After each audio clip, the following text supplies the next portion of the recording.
Welcome back, guys. Now in this video, let's start with the special sensations. Now the special sensation which I am discussing here is the vision. Okay, the special sensation which we are going to discuss now is the vision, sir. Now, what are the receptors of light? Okay, so if someone is coming and touching you, there are touch receptors. Okay, that mechanical touch will be converted into the electrical impulses with the help of touch receptors. We have seen different types of touch receptors like Meissner's corpuscles, Merkel cells, Ruffini's endings.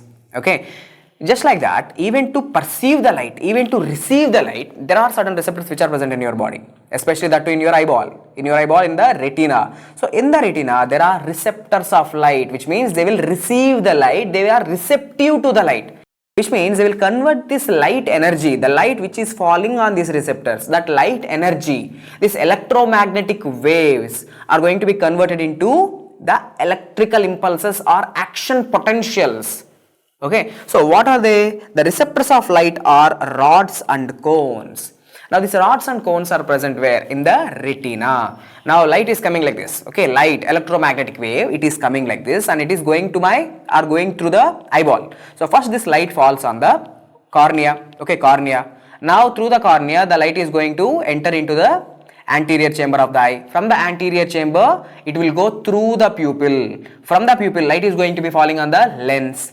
From the lens, the light is going to enter into the vitreous chamber, and from the vitreous chamber, the light is going to be projected onto the retina. So in the retina, there are 10 layers are present. All these 10 layers are going to receive the light. All these 10 layers are receptive to light. No, there is this one layer called as the photoreceptor layer, which consists of rods and cones. The photoreceptor layer of retina, which consists of rods and cones, is the photoreceptive layer, or these rods and cones are going to take this energy, take this light and will convert this light into the action potentials. And these action potentials are going via the optic nerve.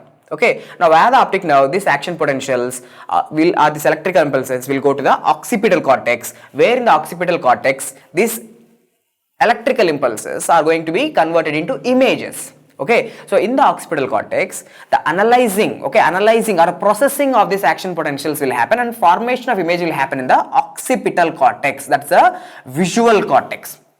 Now let's start from here. Okay, this is just a basic understanding. The pathway, I have explained you the pathway, but let's see what exactly happens in detail. Start from the receptor. Let's start from the receptor level. So what are the receptors of light? Rods and cones. Now these rods and cones, these are actually the neurons. They are considered as the neurons. Actually they are the first order neurons. Now they use which neurotransmitter? They use glutamate as a neurotransmitter. Remember, glutamate is the excitatory neurotransmitter in the central nervous system. Okay, don't confuse between glutamate and glycine. Glycine is the inhibitory neurotransmitter. Glutamate is the excitatory neurotransmitter. Now what are the differences between these rods and cones? Rods are maximum in number and rods are especially present in the periphery of the retina. If I show you the retina here, this is the retina. Now the rods are mainly concentrated in the periphery. Okay, and rods are maximum in number. How much maximum? 120 million rods are there, but only cones are 6 million. Okay, less number of cones are there and maximum number of rods are there. And rods are present where? They are present peripherally in the retina. Cones are present centrally. Cone for central location, and cone for central vision. Okay, cones are helping in the central vision or the focus vision. Rods are mainly helping in the peripheral vision. So what is this peripheral vision and central vision? For example, right now I am concentrating. Okay, right now I am looking at the camera. Now the camera which I am looking is in my central vision or the focus vision. Not only that, I can see the surrounding areas also, which are of not that much clarity. Okay, they are coming under my visual field. I can see them, but they are not getting focused. I am not having a proper sharpness of that vision. Okay, I can see them, but they are not in my focus. The camera which I am seeing right now is in my focus. Okay, so the central vision is the focused vision. The vision which you can see but not of that clarity is the peripheral vision. So rods are mainly helping in the peripheral vision, not clarity. But cones are helping in the central vision or the focused vision. Now these rods are mainly helpful in the night vision. Okay, the black and white vision. Whenever the light goes off, you can see that black and vision, right? The black and white vision is because of the rods. And the daylight vision or the color vision are because of the cones. So you are seeing colors because of rods or cones. You are seeing the colors because of the cones. So now let's discuss about the types of cones. How many types of cones are there, sir? See, the cones are of mainly three types: L cones, M cones, and S cones. L type of cones, M type of cones, and S type of cones. Okay, LMS. Okay, L, M, S. L cones are able to see the red color. Okay, if you can able to see the red color, which means your red cones are working. Okay, your red cones or the L cones are functioning.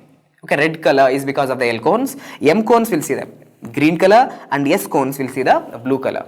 Now, for example, if you don't have these cones, means if there is absence of these cones, or if you have deficiency of these cones, you cannot see the colors. So that will cause color blindness. Okay, that will cause color blindness. For example, if you are having absence of this red color cones or L cones, okay, if you have absence of this L color cones, you cannot see the red color. That condition is called as protanopia. So protanopia is a condition where the person cannot be able to see the red color. If you cannot see the green color, okay, the person is going to be called as a deuteranopia. The patient is having now green color blindness. If you can't see the blue color, that's called as a tritanopia. Okay, absence of this blue color cones will cause a disease where the patient is unable to see the blue color, which is a tritanopia. Now, out of all this color blindness, which color blindness is most common? Is it protanopia, deuteranopia, or tritanopia? Just think. It's not one of them, it's a combination. So blue-green color blindness, okay, sorry, not blue-green, red-green, okay, red-green color blindness is the most common color blindness. Out of all these three color blindness, the combination, the patient is not able to see both red color as well as the green color. That's the blue-green color blindness. Okay, it is the most common color blindness, the most common color blindness. And this color blindness is going to follow which type of inheritance pattern? It will follow X-linked recessive pattern. Okay, XLR, X-linked recessive patterns. Remember, just in genetics. Okay, we all know that X-linked recessive disorders are going to affect mainly males. So color blindness is going to be mainly seen in males because it is following X-linked recessive pattern. General basic thing, right? X-linked recessive disorders affects mainly males. Okay. Now having said that, now let's see some important direct single error questions. What is the center of retina? What is the center of the retina, sir? See, the center of the retina is called as the macula. Macula is the centermost part of the retina. Okay, here.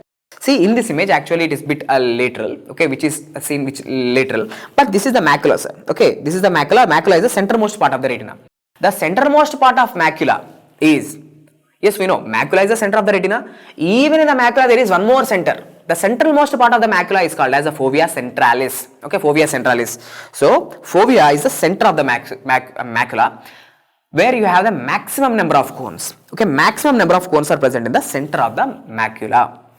Now, most sensitive structure of the light is, again, it's the fovea. Okay, fovea is the most sensitive structure of the light. Why? Because there you have the maximum number of cones.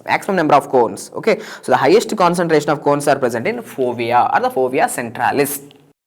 Okay, now these are some basic points which you need to know before going in detail about the special vision, that's the vision. Okay, before going into in detail about the vision, these are the just general points which I want you to know. Now let's talk about the retina, sir. Now you can clearly see the retina is made up of 10 different layers. Okay, there are so many layers in the retina which you will study in your ophthalmology. But here I want you to know certain things. So there are 10 layers in retina. Now in these 10 layers, how many neuronal types are there? There are 10 different types of neurons in the retina. The answer is no. Actually, there are 5 different types of neurons. Okay, how many types of neurons are there in the retina? There are 5 different types of neurons, sir. Now, starting from the layer number 1, that's the photoreceptor layer. Okay, here. See, here, please concentrate. This is the cone, this is a rod, this is a cone, this is a rod. Okay, so many rods are there in comparison to the cones. Okay, these are the cones. Okay, these pink color things are these light orangish color things are the cones. There are more number of rods, sir, when compared to the cones that we have discussed previously. Rods are 120 million in number. Cones are just 6 million in number. So more number of rods are there when compared to the cones. Now this layer where rods and cones are present here, this layer is called as a photoreceptor layer. Okay, so this photoreceptor layer is considered as a first order neuron. So rods and cones are the first order neurons. In the photoreceptor layer, rods and cones are present, which are the first order neurons. Now, after this rods and cones, please appreciate, here are the bipolar cells. See, this layer, where one projection is going towards here, to the vitreal side, and one projection is coming towards the photoreceptor layer. Okay, see, this is the vitreal side. Okay, here is the, imagine, here is the cornea, here is the lens, here is the vitreous cavity, and this is the retina. Okay, this, like, light is going to come like this. Okay, light is going to come like this. Okay, now, my point to you is, this is the first neuronal type. Okay, this is the first neuronal type. These are the neurons. Now this is the second neuronal type. What are they? These are the bipolar cells. One projection is going this way and one projection is going towards the photoreceptor cells. Now for example, think logically. Sir, first, who is going to receive the who are going to perceive this light? See, the light is going to enter like this. The light is going to first fall on this layer, okay, which is called as the ganglionic cell layer. So light is going to first fall on which cells? Light is going to come like this, and light is going to first fall on the ganglionic cells. But the ganglionic cells, are they photoreceptors? Are they photoreceptors? Are they going to get stimulated because of the light? No. See, these are the neurons, no doubt, these are the neurons, but they are not the receptors of light. So light is going to come like this, and light is going to fall onto the bipolar cells. No stimulation. Now light will fall onto the rods and cones. Now rods and cones are the ones which will convert the light energy into the action potentials. So now light will come like this, and light will finally fall. It is going to finally fall onto the photoreceptor layer. Now photoreceptor layer is activated, and they will produce the action potentials. Okay, now this photoreceptor layer, rods and cones, they are going to stimulate what? They are going to stimulate the bipolar layer. So the rods and cones are considered as the first order neurons, and these bipolar cells are considered as the second order neurons. So the bipolar cells are the second order neurons. Now these bipolar cells, now they are going to fuse with they are going to synapse with the third order neurons. What is this third order neurons? The ganglionic cells. Okay, now first photoreceptor layer is activated, second bipolar cells are activated, third the ganglionic cells are activated. So the ganglionic cells are third order neurons. Now see the axons, please appreciate here, the axons of the ganglionic cells. Now what they are doing, they are all forming this one layer which is called as the nerve fiber layer. See, what exactly is this nerve fiber layer? The nerve fiber layer is nothing but the axons. They are axons of the ganglionic cells. Now light is going to fall here. First layer activated, second layer activated, third layer activated. Now all these action potentials or these electrical impulses are going like this. Where? In the nerve fiber layer. All these nerve fibers, they are nothing but the axons of the ganglionic cells. All of them, they will come to one place, they will fuse and forms the optic nerve. So in the optic nerve, who is there? In the optic nerve, there are axons of a ganglionic cell layer. So tell me, optic nerve is formed by the axons of ganglionic cells, okay, all of them going and they form the optic nerve. Not only them, there are also other neurons which are present in the retina, which are amacrine cells and horizontal cells. You can see here is a horizontal cell, here is an amacrine cell. Okay, amacrine cells and horizontal cells are also neuronal types which are present in the retina. We'll discuss about them later. Okay, what are the functions? So how many types of neurons are there? There are 5 different types of neurons.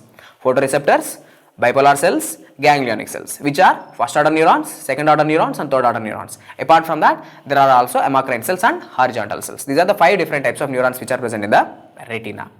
Now after this, let's talk about some basic points, and also let's see a cycle which is called as a Waltz cycle.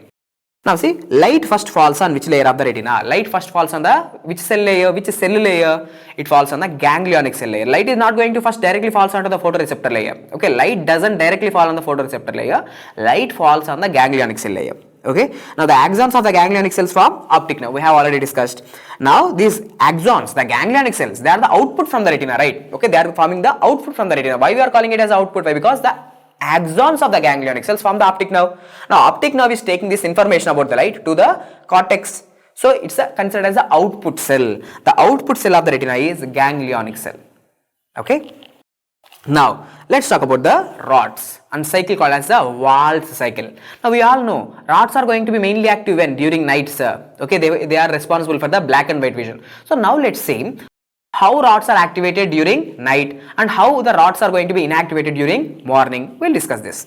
Now in the rods there is a protein present which is called as a rhodopsin. Okay, in the rods there is a protein which is called as a rhodopsin, which is also called as a visual purple. Now this rhodopsin is made up of 2 components, which is vitamin A, 11-cis-retinol. Okay, the 11-cis-retinol and opsin. Okay, 11-cis-retinol and opsin together they forms the rhodopsin, a protein. Okay, now let's discuss about the Waltz cycle. What is this Waltz cycle, sir? See, this 11-cis-retinol form, which is the active form. This 11-cis-retinol is the active form which is present during night.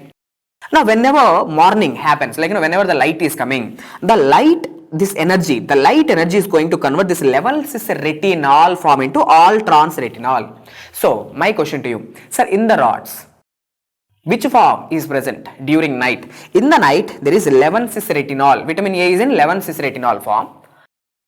During morning, okay, with the help of light, the 11-cis-retinol will be converted into all trans-retinol. Okay, all trans-retinol. My question to you is, Which is active form? 11-cis retinol is active during night, and in the morning all trans retinol is inactive.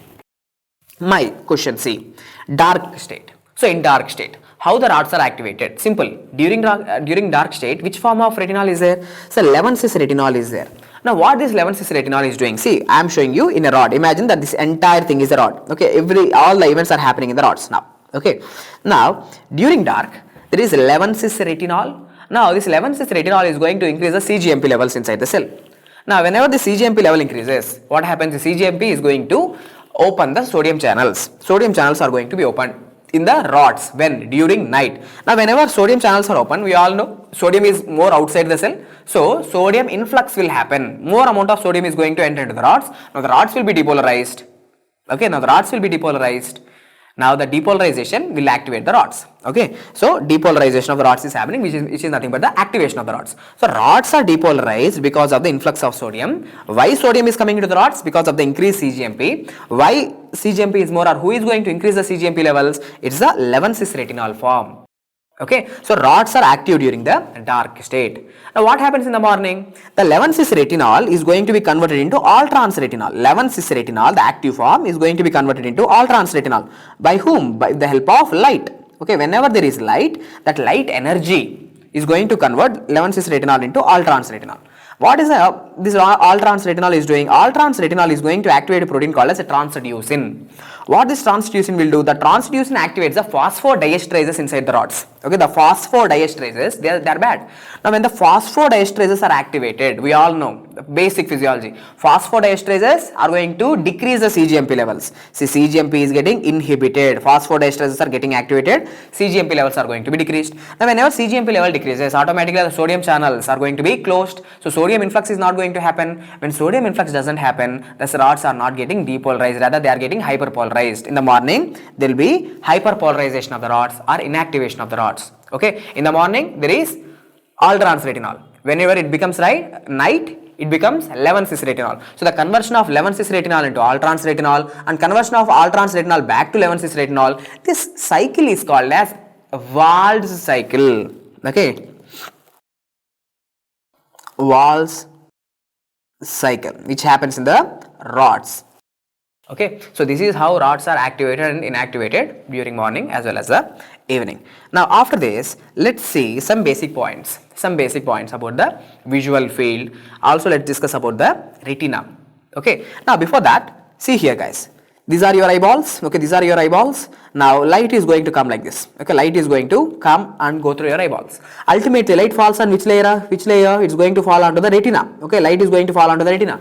So retina is activated. I should say rods and cones are activated. Rods and cones activate the bipolar cells. Bipolar cells activate the ganglionic cells. Now the ganglionic cells are forming what? The ganglionic cells, the axons of the ganglionic cells forms the optic nerve. Now information is coming like this. Okay, via the optic nerve, the information about the light is coming like this. Now both the optic nerves fuses in an area. Okay, this fusing point is called as the optic chiasma. So both the optic nerves, they will fuse and forms optic chiasma. Now this optic chiasma is going to now again divide. Now these divisions are called as the optic tracts. Okay, optic chiasma. After optic chiasma, see this region is called as the optic tract. Now this optic tract, where it is going? The optic tract goes to an area called as the lateral geniculate body. Okay, here is the lateral geniculate body. Optic tract comes and goes into the lateral geniculate body. Now from the lateral geniculate body, who is going to arise? See, now from the lateral geniculate body, here you are going to have this geniculocalcarine tract from the genuculus. Okay, lateral geniculate body. So geniculocalcarine, this occipital cortex is called as the calcarine sulcus. Okay, this is the visual cortex, which is the area number 17, which is also called as the calcarine sulcus. Okay, calcarine sulcus. So geniculocalcarine tract, which includes the magnocellular pathway, parvocellular pathway. We'll discuss later. Now the basic point is, see, retina. After retina you are having optic nerve, optic chiasm, optic tract, lateral geniculate body. After that, geniculocalcarine tract, which includes magnocellular pathway and parvocellular pathway. Okay, and ultimately all the information is going where? To somatosensory cortex? No, this is not a somatic sensation, this is a special sensation. So it is going to an area called as a calcarine sulcus or visual cortex, Broadband's area number 17, occipital cortex. Okay, occipital cortex is the visual cortex. So here back in the cortex, you are actually forming the images. The action potentials or the electrical impulses, now they are converted into image form. Okay, the action potentials or these electrical impulses are analyzed and image is forming in the occipital cortex. Now, having said that, first let's discuss about the parts of the retina. What is this nasal retina, a temporal retina? Oh, what exactly is happening? See, here is the visual field. Okay, here is the visual field. Now, this visual field is divided into how many parts? Okay, let's go one by one. The visual field is divided into two parts. What are they? The nasal visual field. Okay, nasal visual field, which is here, the center, and the temporal visual field. Okay, the side areas. So nasal visual field, the middle area. Okay, the middle area which I can see, and here also I can see, right, this is the temporal visual field on the sides. Okay, nasal visual field and a temporal visual field. So visual field is divided into how many parts? Two parts. Nasal visual field, temporal visual field. Okay, sir, well and good. Now let's divide the retina into two parts. Okay, let's divide the retina into two parts. Now see here in this eye, I am dividing the retina into two parts. What are they? Sir, the retina which is present here is the temporal retina. This is the temporal retina and this is the nasal retina. Here is the nose. Okay, imagine here is the nose. Now this is the nasal retina, the retina which is present towards the nose or side, like in the medial side. So this medial retina is the nasal retina. Okay, so automatically it will become temporal retina, temporal retina. Now important point is, see, the nasal retina. Okay, imagine, see, this is the retina. This is the temporal retina, this is the nasal retina. Now the nasal retina is receiving the light information from the temporal visual field. So temporal visual field is going to fall onto the nasal retina. Please concentrate. The temporal visual field is going to fall onto the light rays from the temporal visual field is falling on the nasal retina. And the temporal retina, see, this temporal retina is actually viewing the nasal visual field. Let me draw it here so that it will be easy for you. See, here is the retina. Imagine this is the retina. Now this retina is divided into how many parts? Two parts, the nasal retina and the temporal retina. Okay, now this is the division. This is the temporal retina, this is the nasal retina. Okay, here is the nose. Now what is happening? See, this nasal retina, it is receiving the light information from the temporal visual field. But the temporal retina is receiving the light information from nasal visual field. Okay, light is falling like this. Okay, so this is the basic concept which I want you to know. Now, later what happens is that, see, this nasal retinal fibers, important point, the nasal retinal fibers, you already know the thing. Nasal retina is seeing the temporal visual field. Okay, for example, here, this nasal retina in this eye, the nasal retina is seeing what? The nasal retina in this eye is looking at the temporal visual field. Nasal retina is looking at the temporal visual field. The temporal retina is looking at the nasal visual field. Okay, well and good. Now see, these nasal fibers, something happens with these nasal fibers. Okay, now look at here, in this image, this red color thing is the nasal retinal fiber. Here in this eye, the blue color fiber is the nasal retinal fiber. Please look at here, these nasal retinal fibers, they are coming into the optic nerve, no doubt, they are coming into the optic nerve. But look at here guys, only the nasal retinal fibers are crossing to the opposite side. Okay, in the optic chiasm, what is happening? In the optic chiasm, only the nasal retinal fibers are crossing to the opposite side. But look at the temporal retinal fibers. So temporal retinal fiber here, please see, look at here, the temporal retinal fiber, blue color fiber, it is coming like this, it is coming like this, coming like this, and it is not crossing, it is traveling ipsilaterally. Even here, this red color fiber, okay, the red color fiber here is the temporal retina. Here, red color is the temporal retina. See, this temporal retinal fiber, it is coming like this, coming like this, coming like this, it is crossing, it is not crossing. So important point, take home point is, nasal retinal fibers crosses in the optic chiasma, but the temporal retinal fibers are not crossing in the optic chiasma. Okay, now after this, see, nasal retina, first point, nasal retina it sees temporal visual field, true. Temporal retina it sees nasal visual field, already discussed. Nasal fibers crosses to the opposite side via the optic chiasm. Okay, well and good. Now in the optic tract, if you look at, this is the optic tract, right? This is the optic nerve, this is the optic chiasm, this is the optic tract. Where optic tract will go? Optic tract will go to the lateral geniculate body. Okay, sir, well and good. Now, please look at here, guys. This optic tract, it contains which fibers? Sir, here, this optic tract, it contains ipsilateral temporal fibers, but contralateral nasal fiber. See, the contralateral nasal fiber is coming, but ipsilateral temporal fiber is coming. So, one optic tract contains ipsilateral temporal fibers and contralateral nasal fibers. Now, this optic tract, they will go to lateral geniculate nucleus, lateral geniculate nucleus. Okay, so with this we have just discussed the basics. Okay, with this we have just discussed the basics in the visual pathway. In the next video we will discuss more in detail. For example, if there is a lesion here, what will happen? If there is a lesion in the optic chiasma, what will happen? Okay, now what will happen in the lateral geniculate body? So from the lateral geniculate body, how the 𝐒𝐿𝐽-calcarine tracts are going to emerge and in which information is going through them, we will discuss in the next video. Hope the video is helpful. Thank you.